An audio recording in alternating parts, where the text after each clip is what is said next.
Guys, so we are live now and आज की class में मैं डिस्कस करने वाली हूँ इनऑर्गेनिक केमिस्ट्री की फर्स्ट यूनिट का topic VSEPR theory. Most important topic है, लॉन्ग में आता है, किस टाइप से कैसे क्वेश्चन बनते हैं वो आपको देखना पड़ेगा। एंड आपके लिए ये क्लास काफ़ी ज़्यादा यूजफुल है। कंप्लीट वीडियो को देखिएगा विदाउट स्किपिंग, तो आपका टॉपिक एक क्लास से ही कंप्लीट हो जाएगा, क्योंकि एग्जाम आने वाले हैं। तो इस टाइप से सभी सब्जेक्ट और सभी सेमेस्टर की क्लासेस आपको मिलेंगी। आप डिस्क्रिप्शन चेक कर सकते हो या प्लेलिस्ट भी आपको मेरे चैनल पर मिल जाएंगी। स्पेशली चैनल एमएससी के स्टूडेंट के लिए है, तो आपको जो भी मटेरियल है एमएससी के लिए रिक्वायर वो सभी मिल जाएगा। फ्री में नोट्स भी इस क्लास से मिल जाएंगे। तो अगर हम बात करते हैं फर्स्ट यूनिट की, इसमें जो भी आपके मोस्ट इंपॉर्टेंट टॉपिक है वो मैं डिस्कस करने वाली हूँ। डिटेल में आपको किसी एक टॉपिक पे क्लास चाहिए तो वो भी चैनल पे अवेलेबल है, आप चेक कर सकते हो। एमएससी की फर्स्ट सेमेस्टर इनऑर्गेनिक केमिस्ट्री की प्लेलिस्ट अलग से बनी हुई है, उसमें वो सभी क्लासेस हैं जो आपके लिए यूजफुल रहेंगी। ठीक है, तो सबसे पहले स्टार्ट करते हैं इसका लॉन्ग टाइप का क्वेश्चन जो कि एवरी ईयर रिपीट होता है। वो होता है आपका वेस्पर थ्योरी का। वेस्पर थ्योरी, उसकी लिमिटेशंस और रूल्स क्या है वो सब आपको डिस्कस करने हैं इस क्वेश्चन में। लॉन्ग में ही ये क्वेश्चन आता है, यानी कि 10 मार्क्स का क्वेश्चन आएगा। ठीक है, अब ये क्या होती है वो देख लेते हैं। तो वेस्पर थ्योरी सबसे पहले इसे पॉवेल ने दिया था 1940 में, और इसे डेवलप किया था गिल्सपिया एंड नाइलहोम ने 1957 में। ये मोस्टली याद करना। एंड देन होता है कि जो वेस्पर थ्योरी है उसे हम यूज़ करते हैं to predict the geometry of molecule of simple covalent molecule. यानी कि जब किसी भी सिंपल कोवेलेंट मॉलिक्यूल की ज्योमेट्री जाननी होती है तो वहाँ हम वेस्पर थ्योरी के जो रूल्स हैं उन्हें इंक्लूड करते हैं। The electron pair used in formation of covalent bond and bond pair and those which is not used is called lone pair of electron। यानी कि ये थ्योरी दो तरह से काम करती है, एक बीपीएस और एक एलपीएस। बीपीएस हम बोलते हैं जो कि बॉन्ड फॉर्मेशन में आपके इलेक्ट्रॉन यूज होते हैं, उन्हें बॉन्ड पेयर। ठीक है, देन है आपका लॉन पेयर ऑफ इलेक्ट्रॉन जो हम बोलते हैं जो कि आपके बॉन्ड्स फॉर्मेशन में यूज नहीं होते हैं। And Gillespie has propose the following rules to explain the geometry of molecule. यानी कि गिल्सपिया ने कुछ 6 to 7 रूल्स दिए थे जिनके अकॉर्डिंग हम किसी भी मॉलिक्यूल की जो ज्योमेट्री है उसे सर्च कर सकते हैं। क्लियर हुआ? लॉन्ग टाइप का है, रिविजन करा रही हूँ। बिल्कुल डिटेल में जाना है वेस्पर थ्योरी पे तो लिंक वीडियो के डिस्क्रिप्शन में है, देख सकते हो। हर एक टॉपिक पे स्पेशल क्लास भी है जिससे कि आपको कोई भी डाउट ना रहे। बट यहाँ रिविजन है तो रिविजन बेटर है, मैराथन है। इससे क्या होगा कि जो टॉपिक आपको यूजफुल नहीं लगा या जिस पे मेरी क्लास नहीं है वो इस टाइप की क्लासेस में अवेलेबल है सभी टॉपिक्स, तो आपके लिए ये यूजफुल है। कंप्लीट वीडियो वॉच कीजिएगा। किस सब्जेक्ट की चाहिए वो भी कमेंट कर सकते हो। तो सबसे फर्स्ट जो रूल है वो होता है आप when the central atom of a molecule is surrounding only by bonding pair electron, यानी कि BPS, not by lone pair of electron, the geometry और shape of molecule will be regular. यानी कि किसी भी मॉलिक्यूल की जो शेप है वो रेगुलर होती है। कब? जब उसके चारों तरफ बॉन्ड पेयर ऑफ इलेक्ट्रॉन होते हैं, लॉन पेयर ऑफ इलेक्ट्रॉन नहीं होते। इसमें आप ज्योमेट्री देख सकते हो, टेबल बनाई हुई है कि अगर हम लीनियर की बात करते हैं तो उसका बॉन्ड एंगल है आपका 180 डिग्री, और इसके एग्जांपल हैं BeCl2।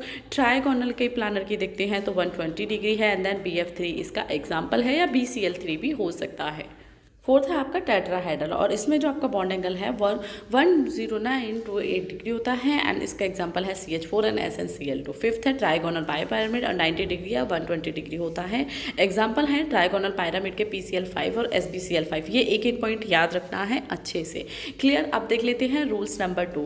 When the central atom in a molecule is surrounding by both lone pair of electron और bond pair of electron, the molecules does not have a regular geometry.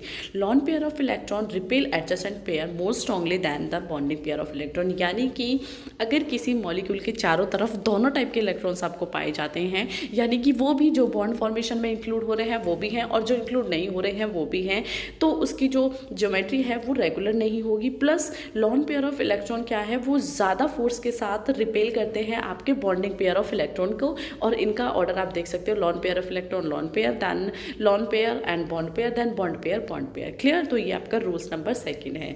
Rule number 3 है the bond angle decrease as the number of lone pair of electrons on the central atom increase. यानी कि bond angle घटता जाता है जैसे जैसे lawn pair of electron की जो सेंट्रल एटम के चारों तरफ हैं वो बढ़ते जाते हैं। यानी कि अगर किसी मॉलिक्यूल के चारों तरफ लॉन पेयर ऑफ इलेक्ट्रॉन ज़्यादा हैं तो उनके जो बॉन्ड एंगल है वो कम होता जाएगा। फॉर एग्जांपल आप देख सकते हो मॉलिक्यूल है CH4, तो इसमें जो नंबर ऑफ लॉन पेयर है वो 0 है, तो इसका बॉन्ड एंगल ज़्यादा होगा, यानी कि 109.5 मिलेगा। देन NH3 का देख सकते हो तो 1 है, तो आपका बॉन्ड एंगल कम हो जाएगा। Then lone pair of electron बढ़ेंगे तो अगेन बॉन्ड पेयर कम हो जाएगा, सॉरी जो वो है आपका बॉन्ड है एंगल है वो कम होता जाएगा। अब रूल नंबर 4 है smaller the electronegativity of the central atom ion is smaller the bond angle. यानी कि किसी भी मॉलिक्यूल के चारों तरफ अगर इलेक्ट्रोनेगेटिविटी कम है सेंट्रल मेटल आयन की, तो जो बॉन्ड एंगल है वो भी कम ही होगा, यानी कि वो अपोजिट नहीं होगा, बॉन्ड एंगल भी कम होगा तो इलेक्ट्रोनेगेटिविटी भी डायरेक्टली कम होगी। Due to this fact that the position of BPS has been move, यानी कि जो बॉन्ड पेयर ऑफ इलेक्ट्रॉन है उनकी जो सिचुएशन है वो वहाँ से मूव कर जाएगी। और यहाँ पे इसके एग्जांपल देख सकते हो, Pi3, देन है PBr3 एंड PCl3। अब आ जाता है rule number 5, the repulsion of BPS decrease with increasing electronegativity of atom, यानी कि जैसे जैसे बॉन्ड पेयर का अगर रिपल्शन डिक्रीज होगा तो इलेक्ट्रोनेगेटिविटी इंक्रीज होगी। क्लियर हुआ। देन 6 पॉइंट है, bond angle involving multiple bonds are generally larger than those not involving in single bond, यानी जिस बॉन्ड एंगल में मल्टीपल बॉन्ड्स यूज़ हुए हैं वो ज़्यादा लार्ज होते हैं आपके सिंगल बॉन्ड्स के मुकाबले। However the multiple bonds do not affect the geometry of molecule, यानी कि मल्टीपल बॉन्ड से डायरेक्टली ज्योमेट्री मॉलिक्यूल की अफेक्ट नहीं होती है। 7 पॉइंट है, repulsion between electron pair in filled shell is greater than that is incomplete shell, यानी कि रिपल्शन अगर किसी भी फिल्ड शेल में होगा तो वो ग्रेटर होगा। ये आपको भी पता है इनकम्प्लीट शेल से, अगर आपने पढ़ा है कि जब हम इलेक्ट्रॉन का डिस्ट्रीब्यूशन करते हैं क्लासेस में तो सीधी सी बात है रिपल्शन उसी में ज़्यादा होगा जिसमें आपके जो इलेक्ट्रॉन हैं वो फिल्ड होंगे। अब इसमें जो आपका शॉर्ट टाइप में भी क्वेश्चन आ जाता है वो है लिमिटेशंस ऑफ वेस्पर थ्योरी। तो सबसे फर्स्ट लिमिटेशन देख लेते हैं, VSEPR theory does not explain the shape of molecule having very polar bonds, यानी कि शेप ऑफ मॉलिक्यूल हम सर्च तो कर सकते हैं बट वेस्पर थ्योरी ने ये नहीं बताया है अपने रूल्स में कि किसी मॉलिक्यूल जिसमें वेरी पोलर बॉन्ड्स हैं उनकी हम ज्योमेट्री कैसे सर्च कर सकते हैं। For example Li2O should have the same structure as H2O but it is linear, यानी कि वेस्पर थ्योरी कहती है कि H2O की जो शेप है वो आपकी Li2O की तरह होनी चाहिए, बट यहाँ पे अगर हम देखते हैं तो Li2 की जो O की जो शेप होती है वो लीनियर होती है, तो वो कैसे है उसे एक्सप्लेन करने में फेल हो जाती है वेस्पर थ्योरी। सेकेंड पॉइंट है, this theory does not explain the shape of molecule which have extensive pi electron system, यानी कि ये थ्योरी उसकी भी शेप एक्सप्लेन नहीं करती है जिसमें पाई एक्सटेंसिव सिस्टम पाया जाता है। Third point, this theory does not explain the shape of certain molecule which have inert pair of electron, उनके लिए भी उन्होंने कोई रूल नहीं दिया है। And fourth point, VSEPR theory fails to explain the shape of certain transition metal complex, यानी कि certain metal transition metal complex की भी जो शेप है वो वेस्पर थ्योरी के रूल्स के अकॉर्डिंग हम सर्च नहीं कर सकते हैं, तो यहाँ भी ये थ्योरी एंड होती है। अब ये आपका मोस्ट इंपॉर्टेंट टॉपिक जो कि 10 मार्क्स का 15 मार्क्स का एक ही पेपर में आता है वो एंड होता है। अब देख लेते हैं सेकंड क्वेश्चन को, मोस्ट इंपॉर्टेंट इसी टाइप से इनऑर्गेनिक की फर्स्ट सेकंड थर्ड फोर्थ सभी यूनिट की क्लासेस मिलेंगी, फिजिकल की भी मिलेंगी, ऑर्गेनिक की भी मिलेंगी, तो just check out the classes daily at 10 AM in morning, जो कि मॉर्निंग में डेली ही आपको 10 AM पे क्लास मिलेगी। मे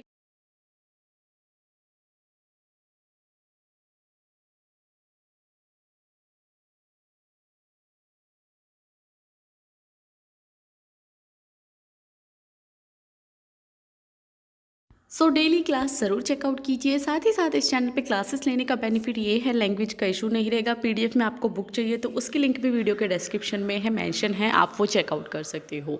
मैथमेटिक्स या अदर सब्जेक्ट की बुक सभी आपको चैनल पे मिल जाएंगी एंड क्लासेस भी आपको एक ईजी इस लैंग्वेज में दी जाती है कि आपका ईजिली टॉपिक क्लियर हो। टॉपिक पे मेनली हमारा फोकस है, लैंग्वेज में दिक्कत यहाँ पे जो मैंने ये सीरीज स्टार्ट की है जिसमें मैं डेली क्लास कर रही हूँ, आपके साथ एक टॉपिक शेयर कर रही हूँ, एक क्लास में कंप्लीट रिवीजन करा रही हूँ काफी स्टूडेंट के लिए जो हिंदी इनका बेनिफिट ये है अगर आपके पास नोट्स नहीं समझ आए हैं और वो इंग्लिश में तो आपको मेरे चैनल पे सभी के नोट्स मिल जाएंगे। फॉर एग्जांपल ये जो वीडियो है, ये जो आपने पीछे समझा है, समझ भी लिया, अब आप अगेन वीडियो स्टार्टिंग से करो एंड 1 बाय 1 वीडियो को पॉज करके स्क्रीनशॉट लेते रहिए, तो आप क्या करोगे उसका नोट्स आपके लिए तैयार हो जाएंगे। आप उस फोटोज की जो आपने स्क्रीनशॉट लिए PDF बना के अपने पास रख सकते हो, फ्री में भी आपको बुक मिल जाएगी। ज़रूरी नहीं है जो मैंने प्रोवाइड की है उन लिंक के थ्रू आप पेमेंट करके ही करो, बिल्कुल नहीं।